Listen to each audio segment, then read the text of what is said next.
Shalom, shalom. This is a brother Amawam Rakar, coming at you with another lesson. And as always, I want to give all praises, honor, and glory to Yahweh, by Hashem Yahweh Shai, by Hashem Rakar HaKodash.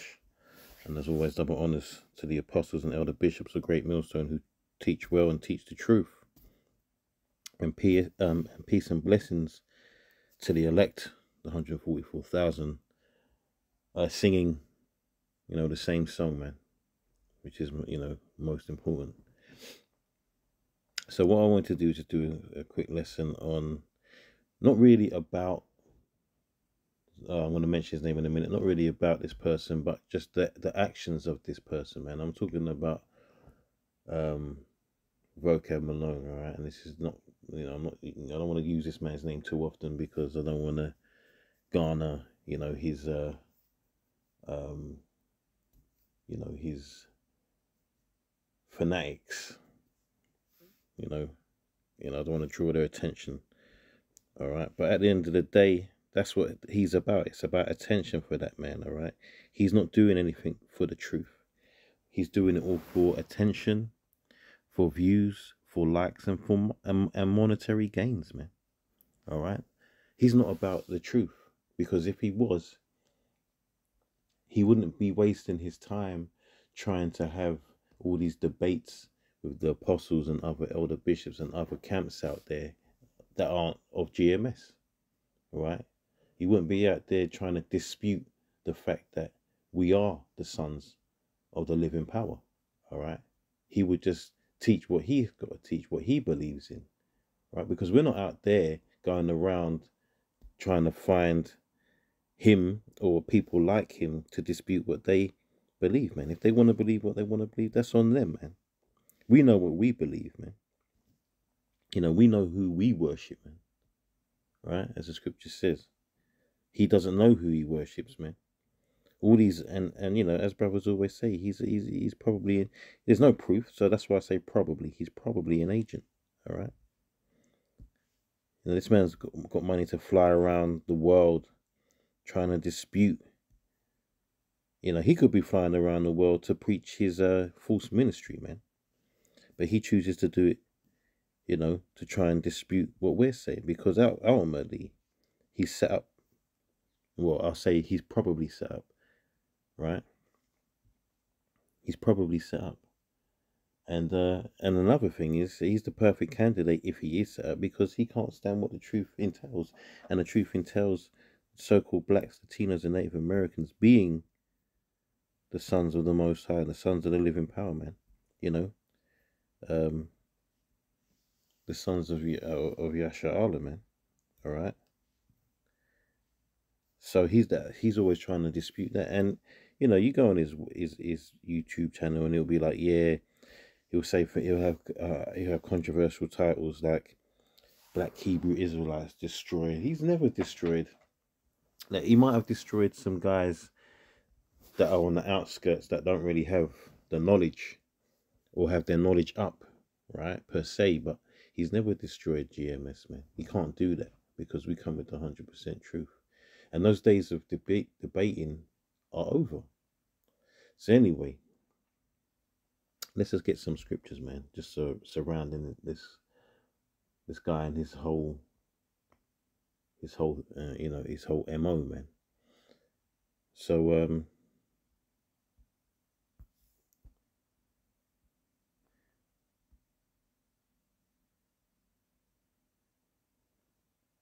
where is it? Select. So this is First John 3:7. It says, "Little children," which mean he's talking to the sons, man, of the Most High, man. It's talking to the elect. It says, "Let no man deceive you.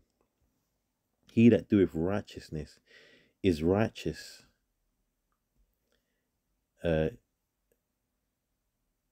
even as he is righteous," right? So he's not doing righteousness first and foremost, man.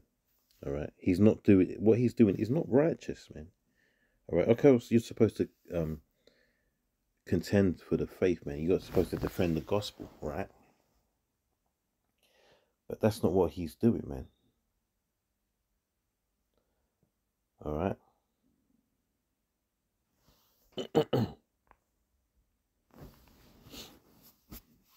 So basically, what's that mean? It's about your actions, man.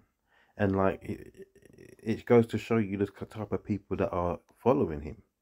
They're not in it for the knowledge and the wisdom and the understanding. They're in it for the entertainment factor, the entertainment value. All right. You know, remember, this guy's in it. He's in it for the cash, man. He's not in it for to be righteous, because and first he can't be. Now we always say we don't know what he is, man, but he's coming off with that Edomite spirit. But you know, it doesn't really matter, because he doesn't believe. He doesn't. You know, whether he believes um he's an Edomite or not. Now he tries to say that Edomites are done away with, man. So if the Edomites are done away with, what are you so worried about what we're preaching, man? When we preach about, you know, the destruction of Edom and the captivity, the future captivity of Edom. If you're not Edomite, why do you care, man?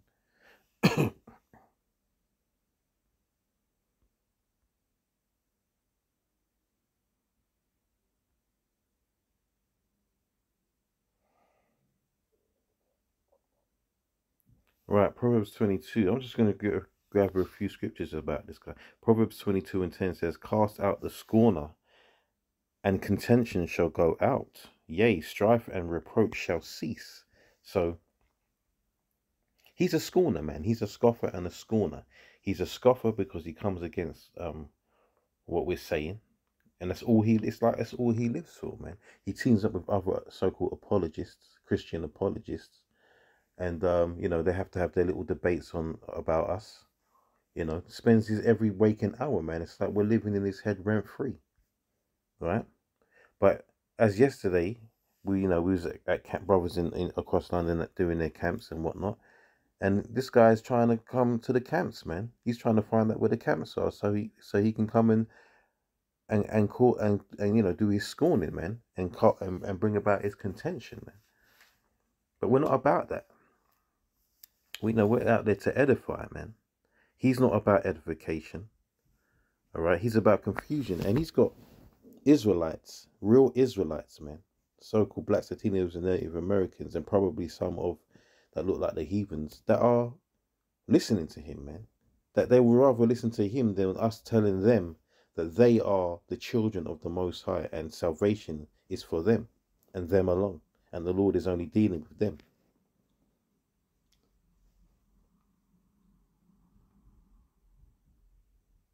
It says, yeah, I'll read that again. "Cast out the scorner, and contention shall go out. Yea, strife and reproach shall cease." So you don't need that stuff around you, man. You don't need to entertain it on the comment boards, man. You know, this if there's genuine questions that you get, you can answer them. But you know, regarding the scoffers and the scorners, man, forget them, man. You know, they're trolls, man, as they say, and you know, you're just feeding them the attention that they crave.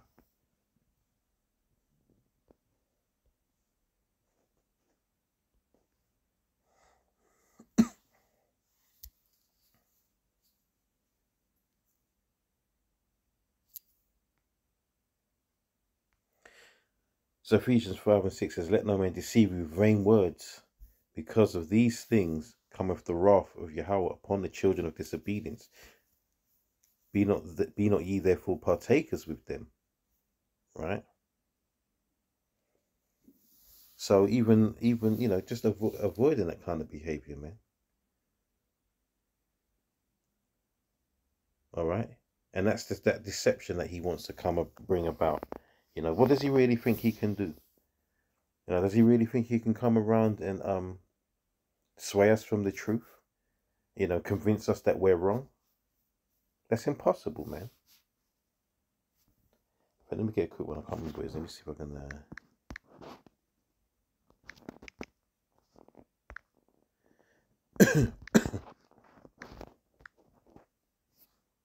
Yeah, should have remembered that.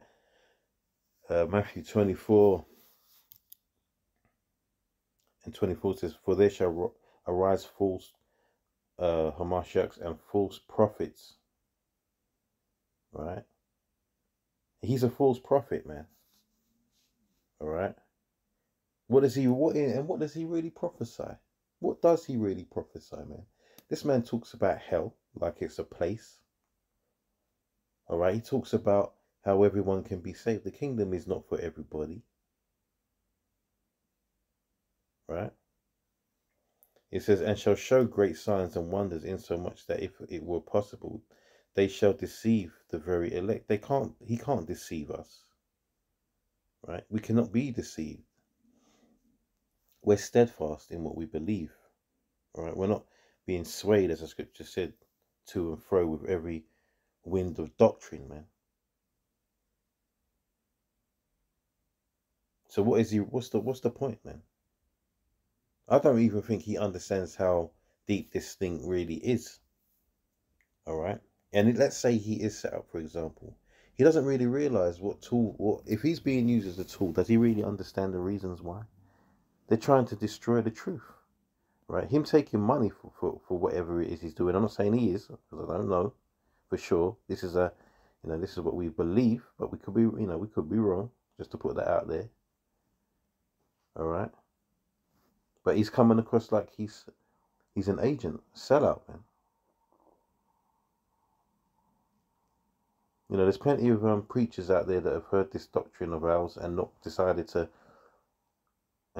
not to try and come around us and try and destroy our doctrine or whatever.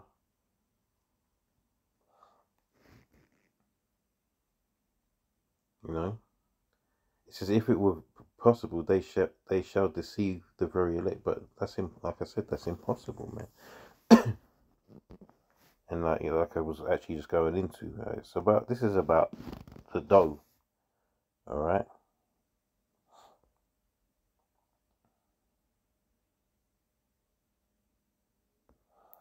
I'll start from the top. 1 Timothy 6:1. Let as many servants as are under the yoke count their own masters worthy of all honor, right? And we do that, man.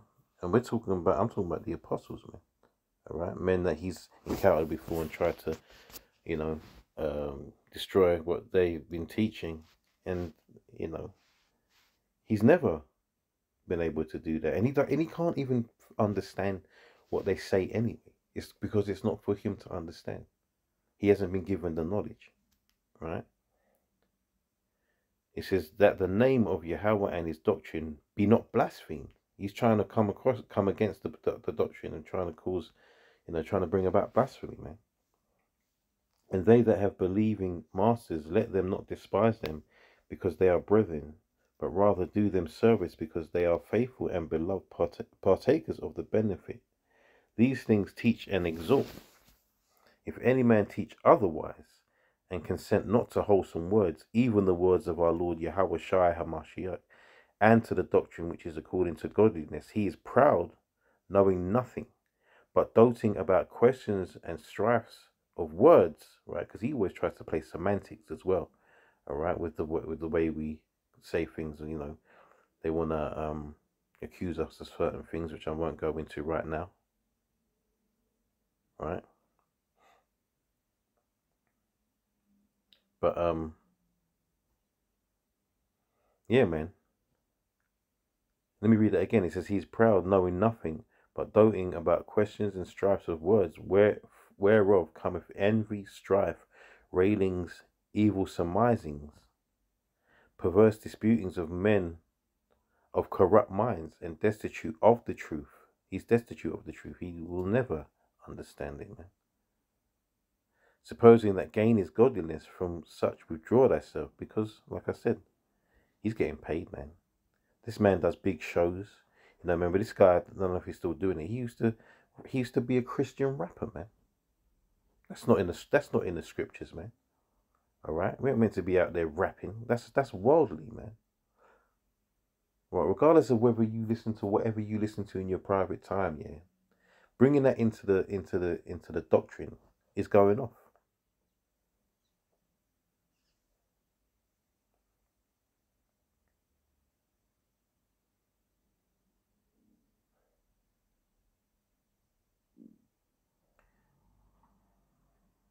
Where was it? So like verse 6, but godliness with contentment is great gain, For we brought nothing into this world, and it is certain we can carry nothing out, right? So all this accumulation of funds that these sellouts, and he's one of them. We can talk about others, but he's one of them that are bringing to themselves, is for what? Nothing, man. This world is gonna fall away, man. Anything you listen. There's certain things that brothers I know in this truth and myself we like to do, buy certain things, collect certain things or whatnot, but we don't look at these things and and look at them and think, oh, I can't wait to bring these into the king. No, man. Anything that we have now, we know is not gonna last, man. We're not taking anything that we have into the kingdom, and Jacob's trouble is gonna come around, and we don't know where we're gonna be. All these things that we accumulate in this life mean nothing. As much as we enjoy them, man, they mean nothing. All right, we have to leave this crap behind, man. It says, and having food and raiment, let us be there with content. Yeah, be content with those base, not even basic. They're not basic. I shouldn't even say that. Let us be content with those things that are of importance. The clothing on your back, the roof over your head, and the food in your belly to keep you sustained, man. All right. But they that will be rich fall into temptation and a snare, and into many foolish and hurtful lusts, which drown men in destruction and perdition. Bishop Nathaniel, he's one of them, man. I don't even know how many millions he's worth, because he definitely is. All right. I don't know about vocab, to be honest, but we know he's making money. Verse 10 says, for the love of money is the root of all evil, which was some coveted after they have erred from the faith and pierced themselves through with many sorrows. Right? So that after they come into the faith now, whatever they believe, whether they believe in the truth, like Bishop Nathaniel, he had the truth. Vocab's never had it, but still he's sold out still, right? They brought on sorrows upon themselves, man, because they've sold out, man. They've taken they've opted for the riches of this world, which are nothing compared to the kingdom. And I'm not saying that Worker was ever going to make that, man. That's not for me to even say. Verse 11 says, but thou, O man of the Most High, flee these things and follow after righteousness, godliness, faith, love, patience, meekness. Fight the good fight of faith. Lay hold on eternal life. That's what we're laying hold on, man. We, like I said, all this worldly stuff that we accumulate and that we know about, we're not trying to hold on to that, man. We are trying to hold on to that hope of entering into the kingdom, man. All right. That eternal life, whereunto thou art also called, and hast professed a good profession before many witnesses. Right?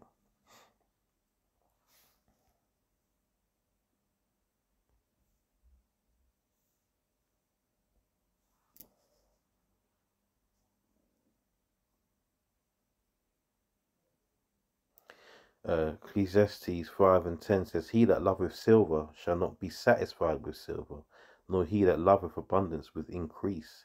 This is also vanity. When goods increase, they are increased that eat them. And what good is there to the owners thereof, saving the beholding of them with their eyes? Yeah. There's only so much you can accumulate. You think about these guys that have accumulated millions and billions and trillions of dollars in this world, man.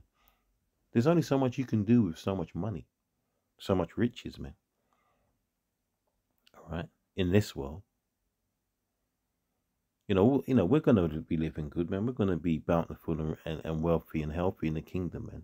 Because why? Because everyone else has had that, man, and we're about to have it's about to be reversed, and everyone's gonna build up our riches, man. Because don't get me wrong, we're supposed to be in that state, right? But the accumulation of it in this world is pointless. because this, like I said, this world is going to fall away. It's going to be destroyed. So you're just looking at stuff that you're going to lose, man. You're gazing upon these riches that you've accumulated, but you're going to lose it,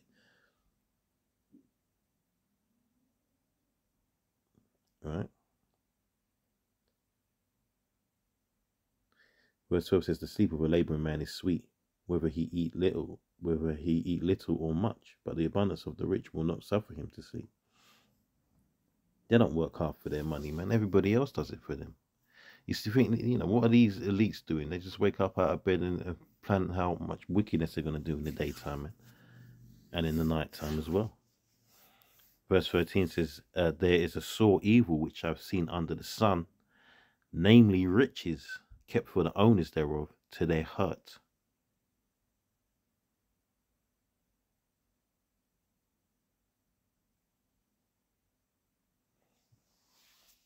But those riches perish by evil, travail, and he begetteth a son, and there is nothing in his hand.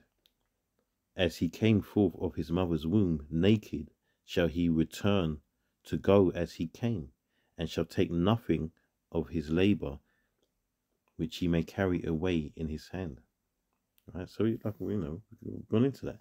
You come into this world with nothing, and you leave with nothing.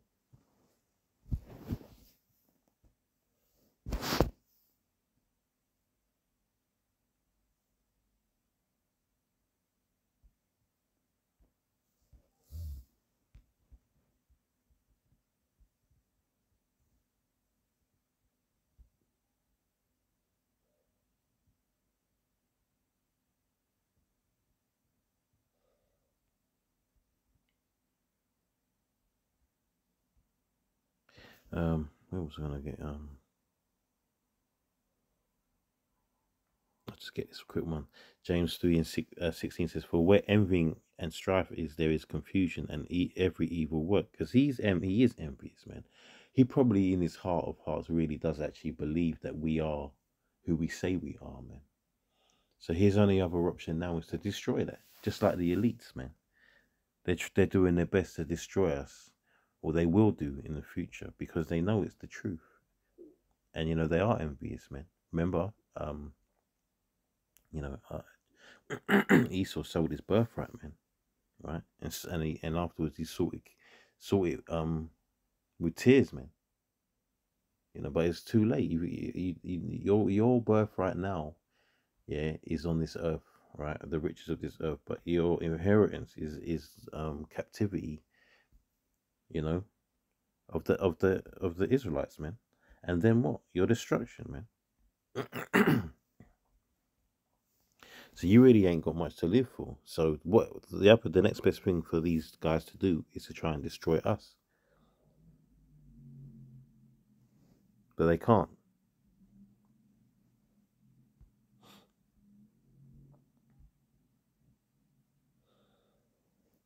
First Corinthians 14 and 33 says, "For the Most High is not the author of confusion, but of peace, as in all churches of the saints."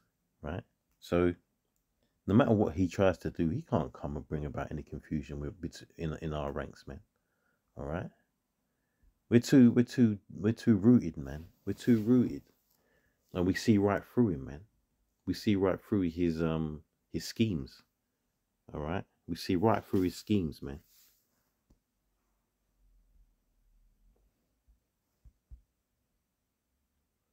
And let's read this one.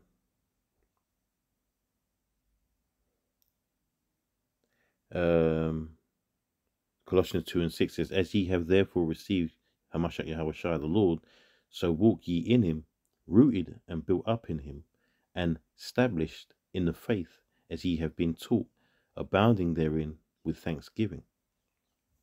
So that's the idea, man. You got to stay on the path, stay rooted in what you've been taught. Don't be starting up with no mad, self-made doctrines, man, like some other guys have done, and they're not about anymore, man. Guys that have been in this thing longer than me, probably more learned than me too, man. Right, in this truth, if I'm being completely honest, right? But where are they now, man? Because they start getting proud. They start coming up, the spirits jump on them. Then prideful spirits jump on them, and then the confusing spirits jump on and they start coming up with these mad doctrines, man. Next thing you know, they're done for, you know. Verse 8 says, beware lest any man spoil you through philosophy and vain deceit, after the tradition of men, after the rudiments of the world, and not after Hamashiach. All right. So beware, man. Unlike the guys that are following this guy, you know, they're learning absolutely nothing, man. They're learning absolutely nothing through this guy. All right. So, you know, that's really it on it, man. This guy's out here just playing games, man. We're not playing games. We're not playing games with this truth, man. We ain't got time for his foolishness anymore, man. And we never really had time for it, man. The time is so fast approaching towards the end that it's just about talking about what's happening and what's going to happen, man. All right? We can't allow these guys to start coming in and mashing up the spirit that we're in now, man. You know, we're in a spirit of prophecy, man. We're in a spirit of just getting this word out, man, and keeping on the path until, you know, the time approaches, man. You know, these last major prophecies that have to come out, right? And that's what really matters. It doesn't matter it doesn't even matter what we say or what he says, man. Whatever is going to occur, whatever the Lord has written is going to happen. And there ain't no getting around it, man.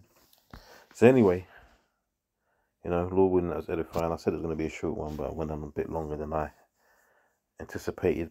But anyway, you know, Kal Halal Yahweh, Bahashem Yahweh Shai, Bahashem Rakah HaKadosh, and double honors to the apostles and elder bishops, a great millstone, peace and blessings to the elect men.